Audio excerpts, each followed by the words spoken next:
Aston Villa, though, they get a win tonight, they can leapfrog City. And John McGinn just recently was talking to me about Villa and top four in the same breath. Uncharted territory, but like I said, there's huge experience in and around us. They're used to being in those positions. We aren't. So we aren't used to it. It's my job to try and keep a lid on things. We've got some big games coming up. We need to respect everyone, and if we stay in the mix towards after Christmas, then you never know. Danny, the big question about Villa is, can they sustain this? So can they? I mean, who's to say that Emery doesn't get reinforcements in the window in January? But as things are going at the moment, can they sustain this challenge? Will they be top four when it's all said and done? I think they might just fall away a little bit. Their home form has been incredible. And you can't keep winning games. There's got to be a little dip at home. I think they'll pick up away, actually. Their away form's not been great, and they're capable of more away from home. And they've got some really talented players. And what they're doing is incredible. But to sustain it and you've got to remember who they're up against.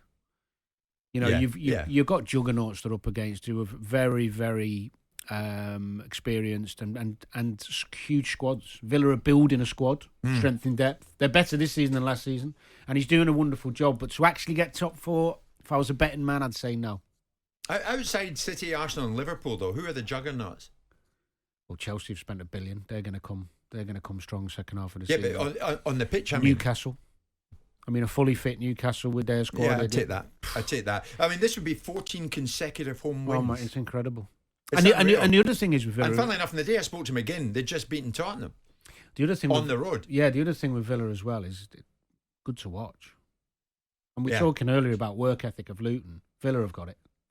You know, that you're playing for the manager together. Yeah. You don't watch Villa and think there's a few of them not on board. Do you know what, Simon? I think Villa are round and about where Aston Villa should be because I'm with you on the stature of the club, though. Yeah, they've not been great away. But Aston Villa's a giant, isn't it?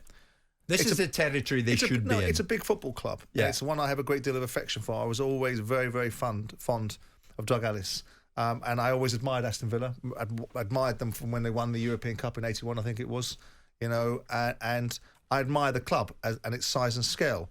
And this new ownership, Randy Lerner, with a period of time with Martin O'Neill, as we've heard described, had an ambition and aspiration, and Martin delivered him outcomes. But the next step was beyond him, and I think he fell out of love with it.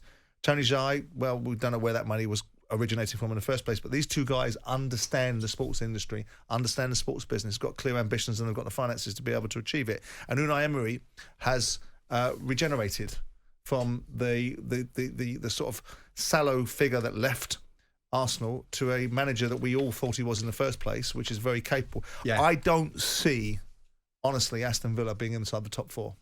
I don't see that at the end of the season. Do you see Newcastle being there? I think it's an ask. If Emery gets him in the top four, he's manager of the season.